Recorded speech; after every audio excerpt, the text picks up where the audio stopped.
So much, Martin, for the kind introduction. And thanks to all of you for joining me today and for giving me the opportunity to speak about our work. So I'm just going to share the screen here and let's see, let's get rid of this and this, and then hopefully you should see it in proper full screen mode.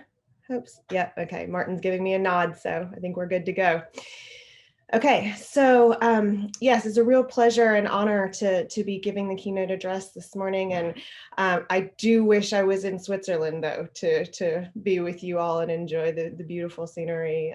But it's nice not to have to travel. We actually got snow for like the first time in a year here in North Carolina. It's incredibly rare, and our 2-year-old son is very excited because, as far as he knows, this is the first time it's ever snowed in his life.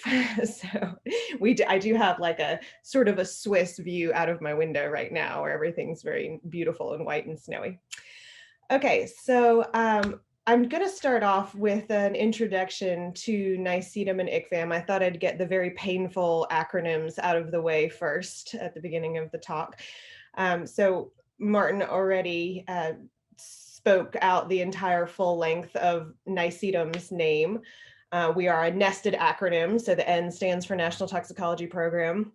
But essentially, you can think of us as the U.S. federal resource for alternatives to animal methods.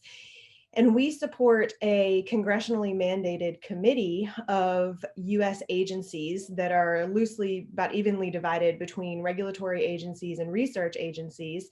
So 17 different federal agencies that either require or consider chemical safety testing data and are interested in replacing more traditional animal-based methods with more rapid, human-relevant, efficient, mechanistically informative methods like in vitro and in silico approaches. And so ICFAM, the Interagency Coordinating Committee for the Validation of Alternative Methods, was established by an act of the US Congress 20 years ago. So we just celebrated our 20th anniversary in December. So I plan to keep that 20-year banner up for a few more months still. And you can see the agencies listed below. So they're kind of your typical players that you would think of when you think of chemical regulation, like the US EPA and the FDA, and then lots of research agencies like the Department of Defense and several institutes of centers within the National Institutes of Health. So to learn more about what ICFAM does as a whole, probably the best resource is the ICFAM Biennial Progress Report. So we put out, as mandated by Congress, we put out a progress report every 2 years. So the report for 2018 and 2019 was just published in July, and it's available online. And it's a pretty incredible resource to see what all of the US agencies are doing, not just what NICEEM does in support of ICFAM, which is a lot, but also what each of the individual agencies are doing within their research programs in the area of alternatives and reduction of animal use.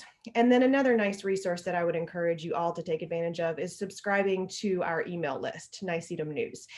So you can find it via that link there or just by Googling NICEEM News. So on to what we do.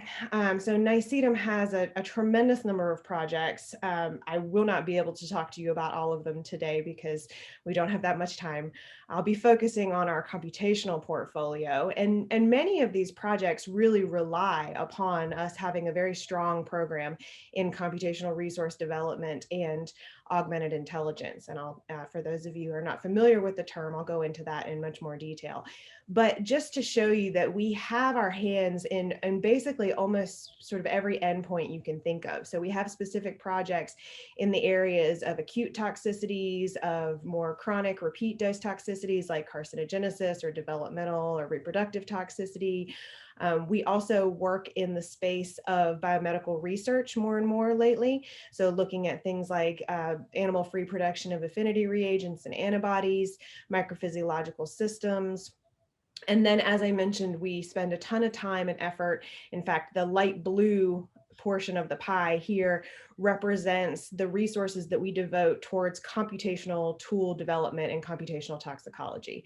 And that's what I'm delighted to be talking to you about today, because before I became acting director at the beginning of last year, I was the NICEEM deputy director. And before that, I was the lead of the computational toxicology group for NICEEM. And so I've led all of our computational efforts for about eight or 9 years now. So what is augmented intelligence? I think everybody is very familiar with the term AI as it relates to artificial intelligence. So artificial intelligence being sort of the process of building human-like intelligence in the form of more autonomous technological systems, such as a computer or a robot. But augmented intelligence is much broader than that. So augmented intelligence encompasses the concepts of using cognitive algorithms like machine learning and artificial intelligence with other computational tools like databases and workflows and information technology to complement and enhance human intelligence. And so this creates a symbiotic relationship where technology is an extra support for an autonomous intelligence, humans, that has already proven to function in most cases. And this concept was really conceptualized in the late 1950s and early 1960s by the work of three pioneering individuals whose names and seminal publications are listed here on the slide. And so to break that down a little bit further, this is what I like to call the computational toxicology continuum. So this is sort of the application of augmented intelligence to the field of computational toxicology and predictive toxicology. And this, as all good figures do, began as sort of a back of the napkin drawing, probably, to be perfectly honest, in a bar at a conference somewhere where I was doodling and trying to come up with sort of that continuum of how all of the different pieces that I think are so critical and so interlocking in taking a holistic approach to chemical assessment and toxicology, how they relate to one another. And then I talked to our much more talented graphic designers and asked them to make my scribbling into something attractive. And this is what they came up with. And, you know, one thing that I think is a little bit of a fallacy that some people operate under is that there are these sort of two competing approaches to modern toxicology. And one is that you should build testing strategies and models based exclusively on existing biological knowledge derived from experts in that space.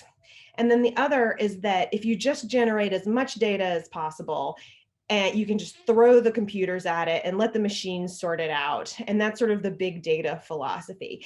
And I actually don't see those as competing philosophies. I actually see them as very complementary, because to me, the success lies in leveraging both approaches using an augmented intelligence approach that is both iterative and continuous. And of course, this requires appropriate toolkits, resources, support infrastructure, such as big data that is generated through high throughput screening programs, through the annotation of clinical records, synthesizing all of that big data using predictive modeling approaches, using those predictive models to do things like prioritize chemicals or biological targets that can then inform study design and experimentation, that can then inform things like systems modeling approaches and additional assay development, which then leads to more data generation, which feeds back into that beginning of that cycle.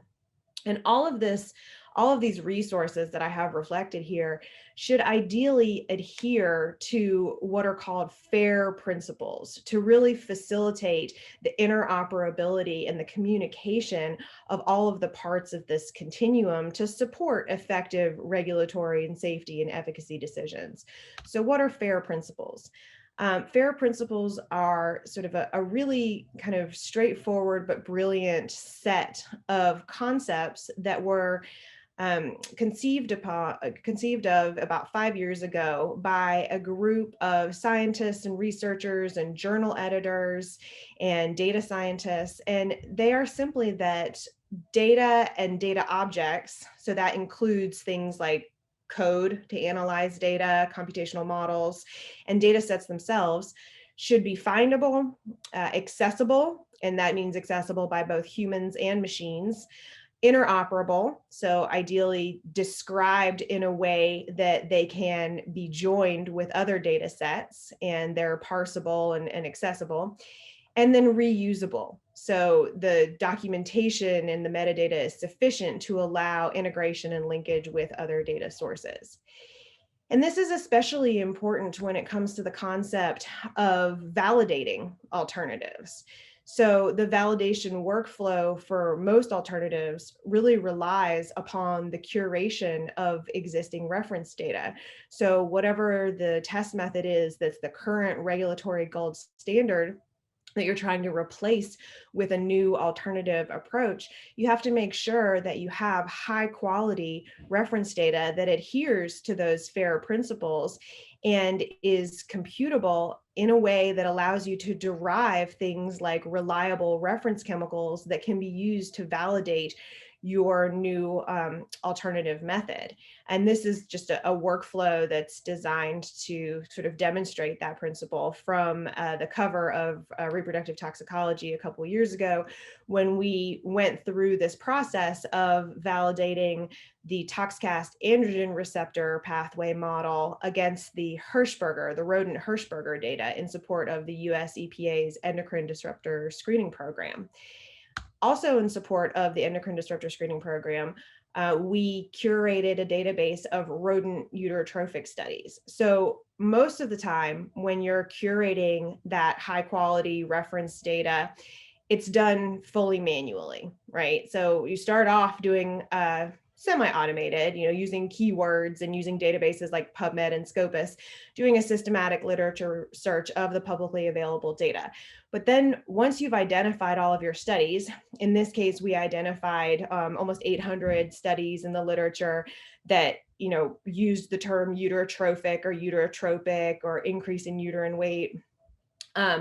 Once you have that bolus of papers, you don't have much choice other than to just sit down and slog through it manually, okay? And so that's what we did for developing this uterotrophic database. Is my team, I think everybody on my team touched this project at one point or another. It took us over 2 years to identify which of those studies were high quality, guideline-like studies. And that means that they adhere to certain protocol criteria. So you can see in this color wheel on the side, these are I apologize, it's a little small, but these are the criteria based on the study protocols from OECD the rodent uterotrophic study from the OECD guideline and from the EPA guideline. And it's simply that you're using the correct animal model, that you have the correct route of administration, the right group size to ensure statistical power, the right numbers of groups, et cetera. And so we went through all of these studies by hand. 2 reviewers independently reviewed each study and extracted all of that information manually into a structured format, into a spreadsheet.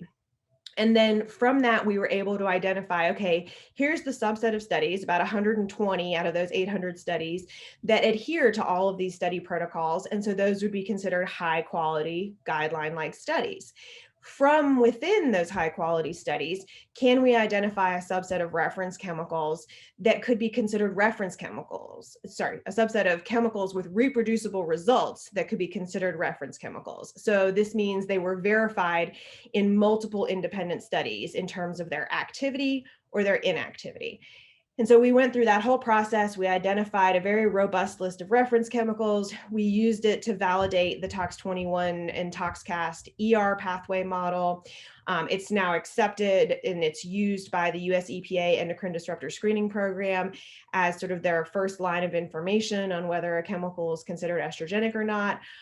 Also published in 2019, ECA and EFSA published guidance noting that the ToxCast ER pathway model is the preferred data source for indicating an estrogenic modality for a chemical. So this was really a tremendous success. We put a lot of manual effort into curating this reference data. We used it to validate a computational model. It was accepted by regulatory agencies. You would think that we could just like put a bow on it and say, okay, we're done. But we put so much effort into it. We thought, well, let's try and repurpose this for another use. And that use is to try and actually automate the process that was such a sort of a manual heavy lift for us.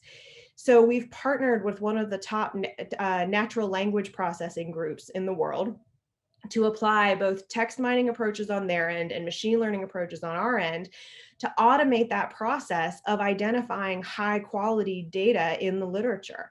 So if you come up with on the front end a set of criteria that equate to high quality guideline like studies, so the protocol criteria that I showed you on the previous slide, can you automate the extraction of sort of the methods information from those PDF documents to know whether or not each of those studies would fulfill each of those minimum criteria and therefore as a whole be considered high quality guideline like studies. And so what we're doing is we're building machine learning classifier models trained on that highly manually curated uterotrophic database. And then we're prospectively testing them against a new study type. So you can see that we have two actual approaches to doing this, and we're kind of comparing and contrasting the two. The first is called classify, then extract. So you build machine learning models for each of those minimum criteria. So the group size, the dosing route, et cetera. And then from those, you build a consensus model to determine whether the study is overall a guideline-like study that fulfills all of those criteria. And then our second approach is more of an unsupervised approach where you extract and then classify. So you extract all of these different text segments that are relevant to the descriptions of the minimum criteria, and then you classify those extracted segments. So slightly different approaches, both very successful so far. So we've had over 90% cross-validated performance on the training set. Which is all very well and good, but then the question is how is it going to perform against a new study type? Ideally, a study type that's maybe a little bit more complex, because rodent uterotrophic studies are pretty straightforward protocols. So we've partnered with the Developmental and Reproductive Toxicity Working Group of ICFAM, so a bunch of experts in developmental toxicity, and defined first a bolus of keywords that we can use to search the literature to identify a corpus of studies that look like developmental toxicity studies. So that's kind of, a couple thousand papers that we start with that we want to try and automatically weed out the wheat from the chaff, so to speak. So weed out the high quality studies from that set of papers. And so to do that, we've extracted all of the study protocol details from regulatory guidelines for developmental toxicity studies that are those minimum criteria to be high quality studies. And now we're prospectively applying the machine learning algorithms that were trained on the uterotrophic database to identify those high quality studies. And this is work that's underway, but it's extremely promising, the results that we're getting so far. And so stay tuned for more data on that. We'll be hopefully publishing this sometime this year. Another way that we're trying to automate we're trying to automate kind of every part of that process. So the first step in the process, obviously, is the identification of those high quality papers and the extraction of the information that makes them high quality. Another step in that process would be actually the extraction of the results. That's a lot harder. So when you're looking at study protocol details, it's almost always in free text form in the methods, and there's really only a finite number of ways to say that you're dosing a route via oral gavage, right? But the actual treatment related effects and the outcome of that study, that sometimes that's in the results in free text, but sometimes it's in a table and sometimes it's in a figure. So we do have work ongoing using things like automated table recognition and figure recognition to extract that information. That's a lot more challenging. So that's that middle piece. But here I'm going to talk about the end piece. So once you've extracted, say you've automated the identification of the high quality papers, you know where to focus your manual efforts. So then you go in and you manually extract all of the treatment related effects and the relevant results and information from those high quality studies. But when you do that, the study authors use different language. So they may have observed fetuses with small eyes, and that's how one person wrote it. Another person wrote it as decreased eye size in fetus. Another person wrote it as microphthalmia. And you as a human understand that all of those things are identical, but as a computer, there's no, why would a computer know that those very, very different, sequences of letters actually mean the same thing? So we're also automating the process of mapping language from primary source extractions to controlled vocabularies and ontologies. So we started with the National Toxicology Program's sort of wealth of studies. So they've done, over the past 60, 70 years, they've done a ton of prenatal developmental toxicity studies that are very high quality, that adhere to regulatory guidelines.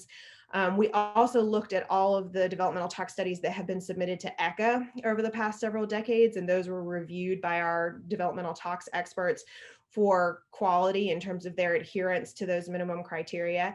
And then we extracted the study information, remaining faithful to the primary source language and how the authors themselves described the results in the study reports, which makes the toxicologist very happy.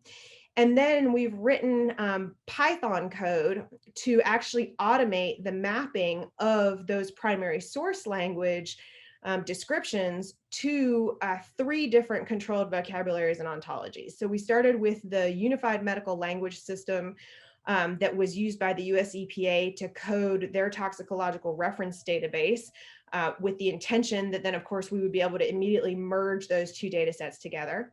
We also used the DevToxDB that has been developed by the German Institute for Risk Assessment, being really the only true ontology in this space for teratological outcomes. And then we also used all of the terms within the OECD 74 harmonized templates for reporting developmental toxicity studies. So one nice product immediately that came out of this is actually a crosswalk between these 3 controlled vocabularies, independent of our actual study extractions. It's basically a thesaurus that says this term in UMLS is equivalent to this term, and DevToxDB is equivalent to this OECD harmonized template term.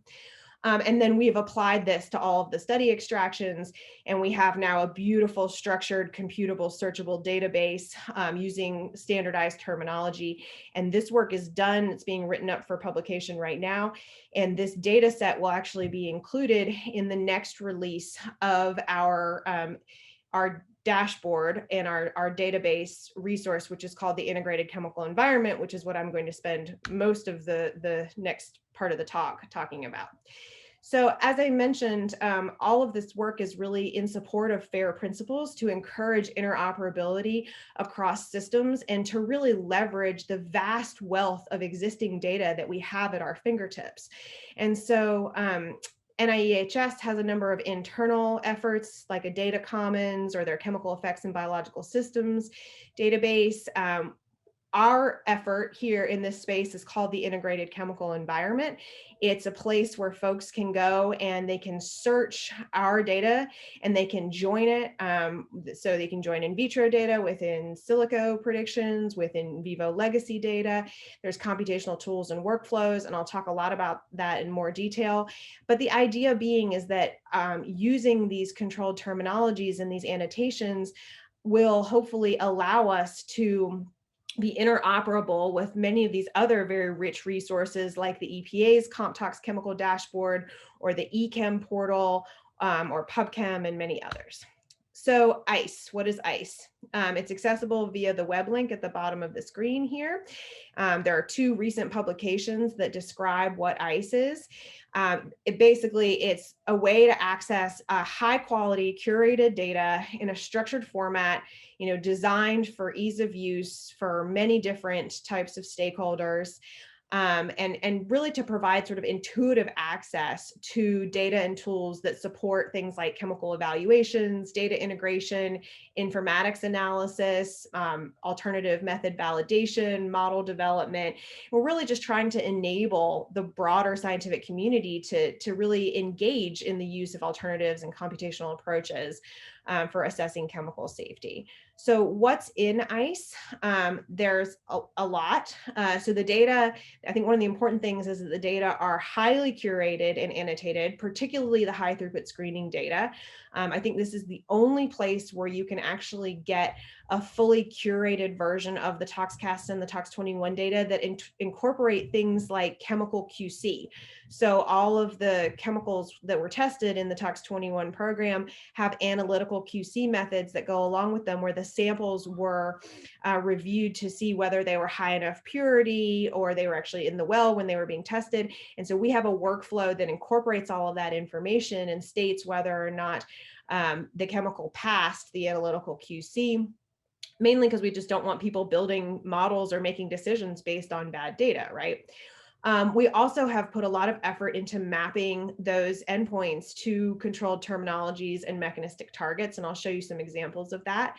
And then we have a number of computational tools that are browser-based. So IVIVE is the concept of in vitro to in vivo extrapolation, so applying PBPK models, physiologically based kinetic models, to translate in vitro activity concentrations to your predicted external doses. So how much of this chemical would I have to ingest before my internal blood concentration level would achieve this activity concentration that I'm seeing in this in vitro assay.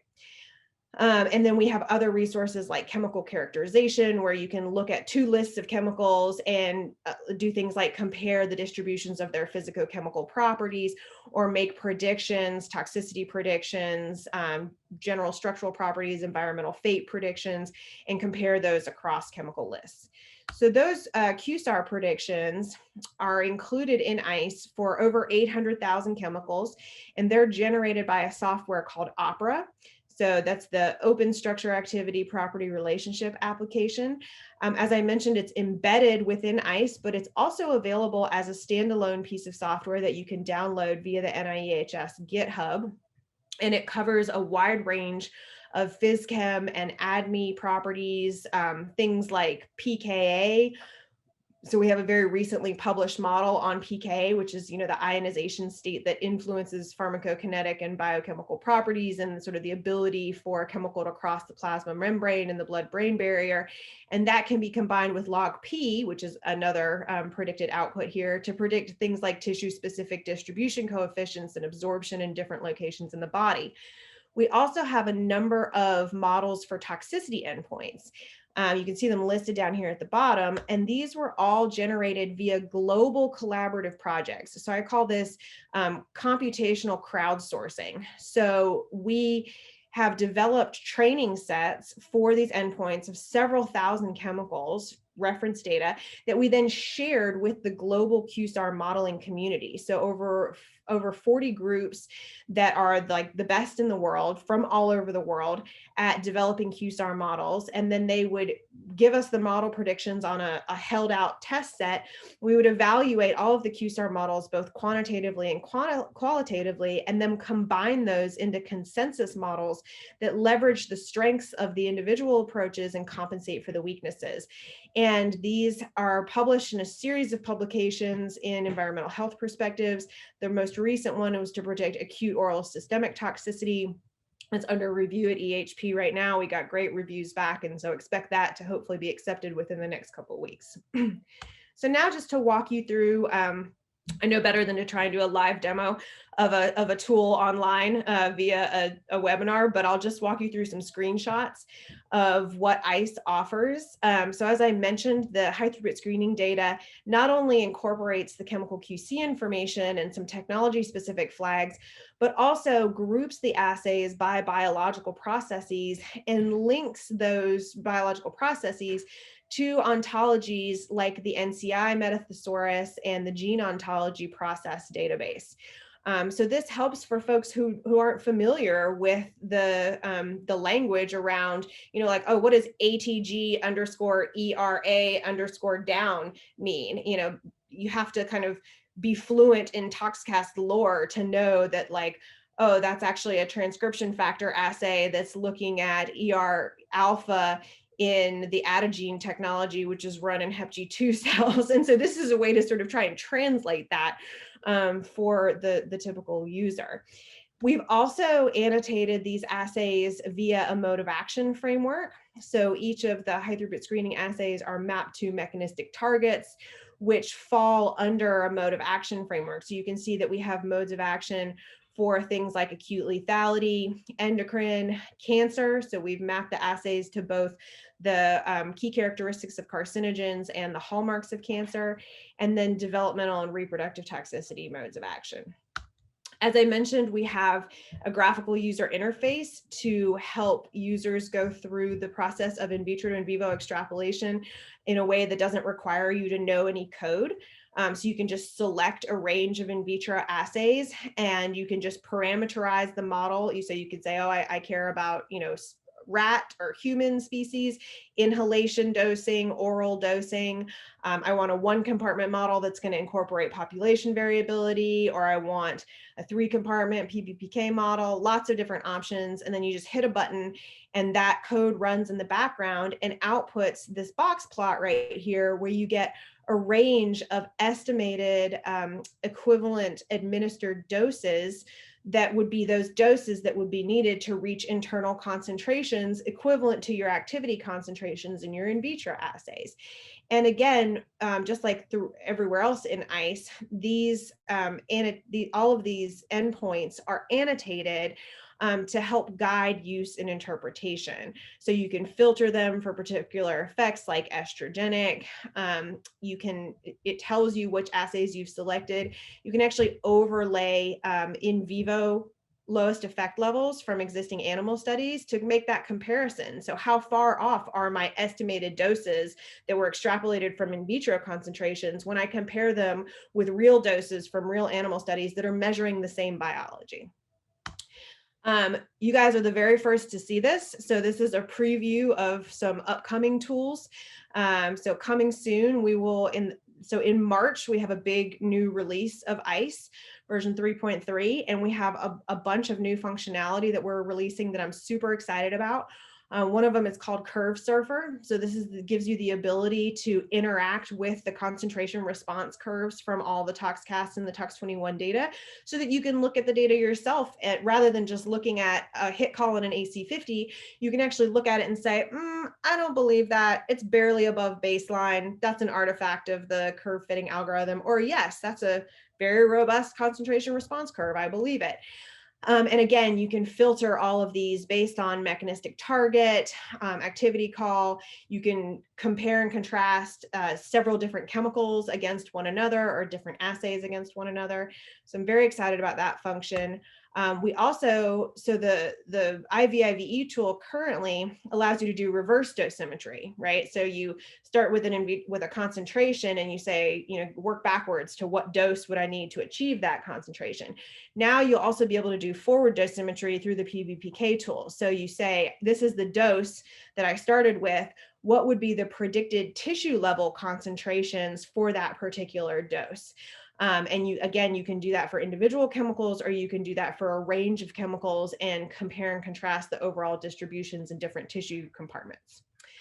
Okay, I only have a couple minutes left, so I'm just gonna fly through a couple of additional tools that you might be interested in. Through my intramural research appointment, I had a really wonderful postdoc who we worked together to develop some computational tools that are sort of more researchy oriented, but I think are very useful in this space. One of them is to actually predict interference with specific types of technologies. So this is a web-based interface that allows you to upload chemical identifiers like CAS numbers or SMILES or INCHI keys, and it will actually predict whether or not those chemicals are likely to interfere with very common assay technologies like luciferase inhibition or fluorescent readouts. So be autofluorescent in red, blue, or green wavelengths under different cell cultures and conditions. So that's available online through the NTP website. It's called Interpred, Interference Prediction. We also have a tool called Tox21 Body Map. So we took almost 1,000 Tox21 and ToxCast assays, looked at their gene targets using the NextBio database. We mapped those assay targets to where those genes are preferentially expressed in tissues throughout the human body. And you can actually interact with this tool, and you can change the thresholds and the cutoffs. Say, oh, okay, I only care about assay activity below 10 micromolar, and I really only care about genes that are overexpressed at least tenfold above baseline expression across the body in specific tissues. And that will change the output of this body map. And you can see different tissues light up based on these sliding cutoffs that are set by the user. And then there are these other visualizations that map the different assays to the different organ systems and show network representations of activity for a particular compound. We also have a tool called Chem Maps. We like to call this the Google Maps of the chemical universe. So there's many different maps here. So there's the druggable universe, so the drug map space, which is sort of existing or in development pharmaceutical compounds. We have an environmental chemical map that has 800,000 compounds from the DSS Tox database. We also have specific maps like the Tox21 map and the PFAS map. So these are maps that our users, our stakeholders have asked us to put together because they're interested in seeing where their particular group of, for example, PFAS compounds falls in the universe of the about 5,000 known identified PFAS. So going through Chem Maps very quickly, there's a number of different properties that you can choose to display on the map that range between toxicity values or physicochemical properties. There's a search bar that you can search for a particular chemical. There's an interactive information panel. You can actually upload your own list of chemicals and project that within the framework of a particular map. One cool thing about this that some folks use it for is actually this interim step where you upload a list of chemicals and then there's code in the background that cleans the structures, prepares the smiles for QSAR ready form. And then if you want to, you can actually download the 2D and the 3D descriptors. So that's kind of like an extra little bonus that's part of this, this tool. And then you get your chemical map where you've projected your new chemicals within a particular space, and you can select an individual chemical and say, show me the nearest neighbors in that space. You can draw the structures. So there's a lot you can do with sort of an explorative fashion with this particular tool. And all of these tools really fit nicely along what's known as the NTP translational toxicology pipeline. So we have a relatively new director, Brian Barrage, who leads the National Toxicology Program, and he's very interested and supportive in using alternative methods and computational approaches to actually create an integrative approach to toxicological assessment. And so you can see that ICE pretty much hits every part of this pipeline, including in the new release that I mentioned in March. We will bring some new data sets, including cancer and developmental tox. I mentioned those briefly to that release. And we have lots of acute data in there already. And I'm gonna go through this really quickly because I know I'm over time. But basically the old NTP approach was, somebody nominates a chemical to us and then we test the bejesus out of that chemical. The new NTP approach is more about understanding the mechanistic pathways that lead to human disease and how external exogenous exposures actually affect those mechanisms. So more of an AOP kind of driven approach. And we've done this for cardiotoxicity. So we basically took the high throughput screening data and used it to prioritize environmental chemicals that have significant activity against what are known as cardiovascular failure modes. And we applied both biological and structure-based clustering to identify clusters of compounds that were enriched for potential cardiovascular toxicity. And these are some of the things that came up were really of no surprise. Certain pesticides, organotins, quaternary ammonium compounds, some flame retardants, some PAHs. So some known and some novel associations with potential cardiotoxicity. And so we're following up on this in an experimental fashion. And for my last slide, I will just promote this awesome special issue of Chemical Research and Toxicology that is being published next month. Shauna, is the fantastic senior editor on this journal and has been really instrumental in supporting us in developing this special issue that's co-edited by myself, Igor Tetko, and Wita Tong from the US FDA. We have 38 different contributions to this, this special issue, and it's just an outstanding collection of papers. So I'd encourage you to check that out. And then I just have to, I'd be very remiss not to acknowledge all the amazing people that are part of my team. This is obviously how we look most days when we leave the house, but this is how we look most of the time. So thanks to all of these folks, and I'll take any questions if we have time for any.